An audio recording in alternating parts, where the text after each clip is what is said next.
GIDC કૌભાંડ મુદ્દે news 18ના અહેવાલના પડઘા પડ્યા છે। આ મુદ્દે ગાંધીનગરમાં જીઆઈડીસીના તમામ વિભાગના અધિકારીઓની બેઠક બોલાવાઈ છે।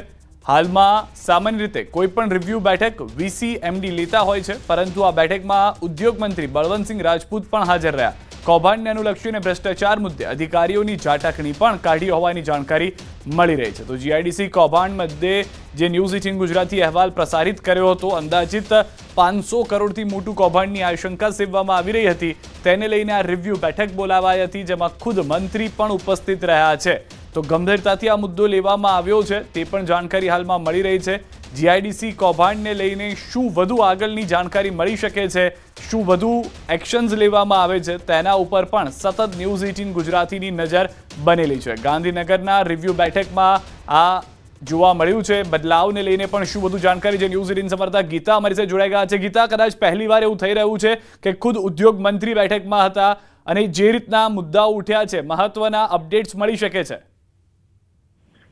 જી બિલકુલ, અત્યાર સુધી એવું બન્યું છે કે સામાન્ય રીતે રિવ્યુ બેઠકો યોજાતી હોય 2 મહિને 4 મહિને, પરંતુ તાત્કાલિક ધોરણે રિવ્યુ બેઠક ન્યૂઝ 18 ગુજરાતીના અહેવાલ પ્રસારણ બાદ બોલાવવામાં આવી।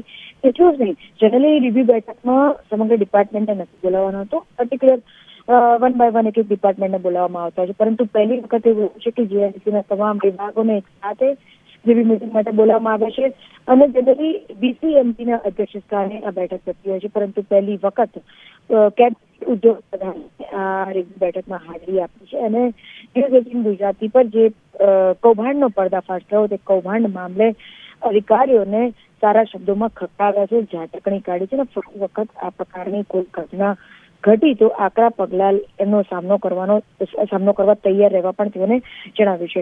એટલું જ નહીં, કેબિનેટ બ્રીફિંગ દરમિયાન ઋષિકેશભાઈ પટેલ કે જો પ્રવક્તા મંત્રી છે તેને પણ ન્યૂઝ 18 ગુજરાતીએ સવાલ કર્યા કે ફાઇનલી જે અધિકારી પર ભ્રષ્ટાચારના આરોપ છે તે રમેશ ભગોરા વિરુદ્ધ આપ શું પગલાં લેશો, ત્યારે તેઓએ જણાવ્યું કે હજુ પણ તેઓ પુરાવા અને વિગતો એકઠા કરી રહ્યા છે અને આગામી અઠવાડિયા સુધીમાં આ મુદ્દે એક્શન પ્લાન તૈયાર થઈ જશે અને તેઓ તે તપાસ આગળ વધારશે। હું આપને જણાવવા માંગીશ કે આ મુદ્દે વિપક્ષના નેતા અમિત ચાવડા એસીબી અને ઈડીની તપાસ માંગી ચૂક્યા છે અને આ જ મુદ્દે રાજ્ય સરકાર એટલે કે પ્રવક્તા મંત્રી ન્યૂઝ 18 ગુજરાતીએ સવાલ કર્યો હતો કે ફાઇનલી હવે શું એક્શન, ત્યારે તેઓ જવાબમાં કહ્યું હતું કે હજી પણ તેઓ વિગતો એકઠી કરી રહ્યા છે અને ટૂંક જ સમયમાં આ મુદ્દે આકરી તપાસ થશે। જી આભાર ગીતા, સમગ્ર માહિતી બદલ। રાજ્યમાં અસામાજિક તત્વો ફરી બેફામ બન્યા છે। આવા તત્વોને નથી પોલીસનો ડર કે નથી કોઈ કાયદા કે સજાનો ડર। આપની ટીવી સ્ક્રીન પર આ 4 તસવીર જુઓ। પ્રથમ 2 દ્રશ્યો ભાવનગરના છે, જ્યાં એક જ દિવસમાં અસામાજિક તત્વોના આતંકની 2 ઘટનાઓ સામે આવી। ભાવનગર શહેરના સુભાષનગરના રાજપૂતવાડામાં અજાણ્યા શખ્સોએ 3 કારમાં તોડફોડ કરી, પથ્થરમારો કરી ઇકો કારના કાચ તોડ્યા। તો પાલીતાણાના જામવાડી ગામે 2 જૂથ વચ્ચે અથડામણ થઈ, એ પણ કોઈ માત્ર મોબાઈલમાં મેસેજ બાબતે। જૂથ અથડામણમાં તાલુકા પંચાયતના ભાજપના સભ્ય તુલસી ચૌહાણ સહિત 7 લોકો ઘાયલ થયા છે। આ તરફ બનાસકાંઠાના થરાદ 4 રસ્તા નજીક જૂથ અથડામણની બની હતી ઘટના। અંગત અદાવતમાં એક જૂથે થરાદથી પૂર ઝડપે ગાડીનો પીછો કરી જેતડામાં પહોંચી હુમલો કર્યો। ગાડી પર ધોકા અને લાકડી વડે હુમલો કરતા અફરાતફરી મચી ગઈ। તો રાજકોટના જંગલેશ્વર વિસ્તારમાં પણ કારમાં તોડફોડની ઘટના બની છે। મહોરમ સમયે થયેલા ઝઘડાનો ખાર રાખીને રેસ્ટોરન્ટ સંચાલક યાસીન સુહાણીની કારમાં તોડફોડ કરી। કુખ્યાત આરોપી સમીર ઉર્ફે મુરઘો સહિત 7 થી 8 શખ્સોએ તોડફોડ કરી। ત્યારે હવે સવાલ એ છે કે શું પોલીસ અસામાજિક તત્વો પર લગામ લાવી શકશે કે નહીં। રાજકોટમાં કોલેજ જતી યુવતીને હનુમાનમઢી ચોક નજીક ડમ્પરે અડફેટે લેતા દુઃખદ મોત। જુહી નડિયાપરા નામની કોલેજિયન યુવતીનું સ્થળ પર જ મોત થયું છે। ડમ્પર ચાલક ઘટના બાદથી ફરાર છે। પરિવાર પર દુઃખનો પહાડ તૂટી પડ્યો છે। બેફામ ડમ્પરો વિરુદ્ધ કડક વલણ ન અપનાવતા પોલીસ અને આરએમસી સામે સ્થાનિકોની નારાજગી છે। અકસ્માતના હચમચાવતા સીસીટીવી પણ જોવા મળ્યા છે।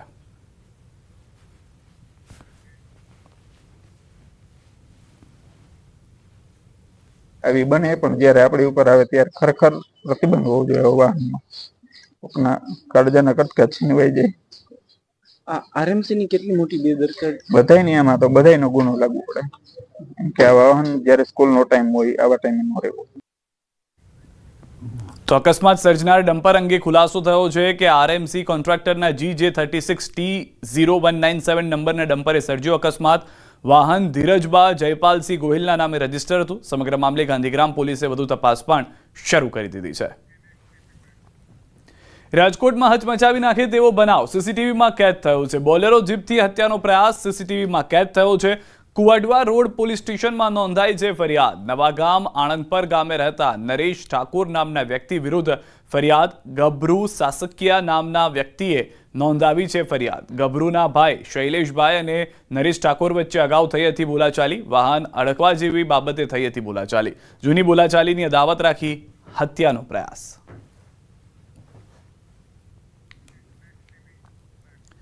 વડોદરામાં વ્યાજખોરોનો આતંક. વ્યાજ ન આપતા વિધવા મહિલાના પુત્રને પણ મહિનાથી ઘરમાં ગોંધી રાખ્યો છે. આ ચોંકાવનારી ઘટના બની માંજલપુરમાં. એક વિધવા મહિલા અને તેના માનસિક રીતે અસ્વસ્થ પુત્ર પર વ્યાજખોરો એવો અત્યાચાર કર્યો કે સાંભળીને હૃદય કંપી ઉઠે છે. વુડાના મકાનમાં રહેતી વિધવા મહિલાએ દીકરીના લગ્ન માટે 70,000 વ્યાજે લીધા હતા. 70,000 સામે 1.5 લાખ ચૂકવ્યા હતા. વ્યાજખોરોએ ઉઘરાણી ચાલુ રાખી છે. વિધવાના ઘરમાં જ યુવાન પુત્રને પૂરીને વ્યાજખોરોએ રૂમને તાળું મારી દીધું. વ્યાજખોર માતા પુત્રએ લાચાર પરિવાર પર અત્યાચાર ગુજાર્યો. વ્યાજખોર નરેન્દ્ર દાવા અને તેની માતા શારદા દાવાએ વિધવા માતા પુત્રને માર પણ માર્યો. પીડિત વિધવા ઘરની બહાર રહી લોકો પાસેથી ખાવાનું માગી પુત્રને ખવડાવતી હતી. સામાજિક કાર્યકરે સમગ્ર મામલાની પોલીસને જાણ કરતા પોલીસે તાળું તોડી યુવાન પુત્રને બહાર કાઢ્યો. માંજલપુર પોલીસે નરેન્દ્ર દાવા અને માતા શારદા દાવાની ધરપકડ કરી છે. ફરિયાદીનો જે માનસિક રીતે દિવ્યાંગ દીકરો છે એને ઘરમાં પૂરીને બહાર તાળું મારી દીધું.